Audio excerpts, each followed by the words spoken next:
You go to the gym, hit your back day, lat pull-downs, cable rows, maybe some T-bar if you're feeling fancy. You stack the plates, chase the pump, leave with your lats feeling tight and your ego feeling good. But be honest, when's the last time you actually tried to bang out 10 clean pull-ups without kipping, swinging, or looking like a dying fish? Music. If you're struggling with that, all those machine reps aren't translating to real pulling power, and that's the problem. You're strong in the machine's world, but once gravity removes the rails and guides, that strength suddenly disappears. Time to fix that. Look, if you love the gym, keep going. No one's telling you to throw your membership card in the trash, but these bodyweight alternatives might surprise you. They don't just build muscle, they teach you control, coordination, and strength that actually carries over to real movement. Let's start with the barbell row. It's legendary. It's a staple. It's basically bend over, hinge at the hips, try not to blow out your lower back, and pull the bar to your stomach. Simple, effective, and loved by everyone who enjoys the constant fear of looking like a question mark for the rest of their life.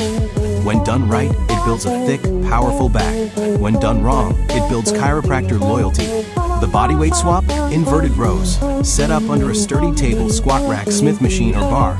Lie underneath, grab the edge, and pull your chest up to it. Keep your body straight like a plank the whole time. No sagging hips, no cheating. You're not curling yourself up, you're pulling your entire body as one unit. Want to level it up? Use rings. Rings add instability, and at first, you'll wobble around like a newborn deer. That wobbling is actually doing you a favor. Every tiny stabilizer muscle in your back, shoulders, and core has to fire just to keep you steady. You're not just building muscle, you're building control. For variations, start with your feet on the ground if you're a beginner. That shortens the lever and makes it manageable. Feet elevated makes it brutal. The higher your feet, the more of your body weight you're pulling. Want it even harder? Slow down the tempo. Add a 3-second pull, a pause at the top, and a controlled lower. Suddenly, that easy bodyweight move becomes a nightmare. Instead of pulling a heavy bar to your stomach, you're pulling your entire body to the bar. Same muscles, but now your core has to work overtime to stop you from folding in half. That's strength that actually transfers outside the gym. Now let's talk about lat pull-downs, the I just joined the gym starter pack. You sit down, lock your legs under the pads, pull the bar, and instantly feel like a superhero. And yeah, it builds muscle. But the machine does half the work by locking you into a fixed path and stabilizing everything for you. You're strong. Under perfect conditions, swap that with pull-ups for pure lat dominance and chin-ups if you want more biceps involvement. Both will humble you real fast if you've been relying on that pull-down machine. Your ego might take a hit, but your back will thank you. Can't do one yet? No shame in that. Nobody starts repping pull-ups out of the womb. Use negatives, jump or step up to the top position and lower yourself down as slowly as possible. 5 seconds, 10 seconds if you can. Use resistance bands for assistance. Use a box to jump into each rep. Progression isn't weakness, it's intelligence. Pretending you don't need it is just ego getting in the way. Once you can do solid reps, that's when things get fun. Add load, throw a backpack on, hang a plate. Just don't use a bag of bananas, unless you really want your grocery shopping to double as training. Your pulling strength will go bananas once you start adding weight properly. The difference here is simple. The machine lets you choose the weight and guides the movement. Pull-ups make you lift your entire body through space while controlling every inch of the motion. That's why they're harder.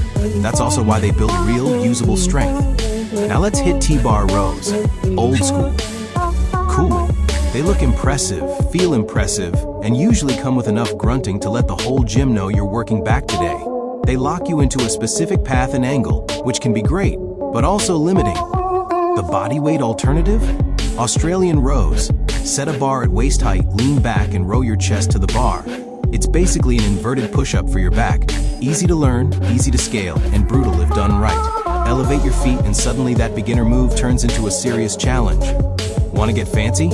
Try archer rows, where one arm does most of the work while the other assists. They'll humble you faster than your boss asking, "Did you get that email I sent 5 minutes ago?" These build unilateral strength and expose weaknesses you didn't know you had. Again, rings take it to another level. Now the handles aren't locked in place, so you're fighting instability while rowing. Your back muscles and stabilizers are working together, not separately. Meanwhile, the T-bar fixes the angle and launches you down one path.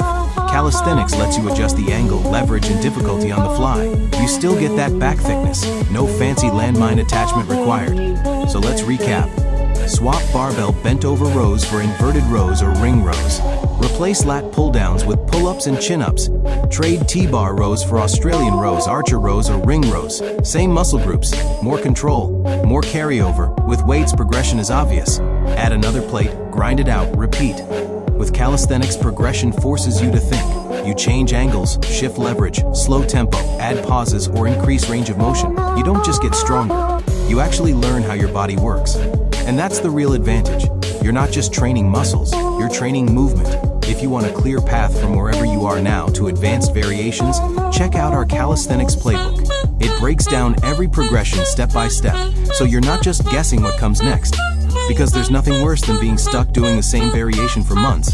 Not because you're weak, but because you don't know how to level up.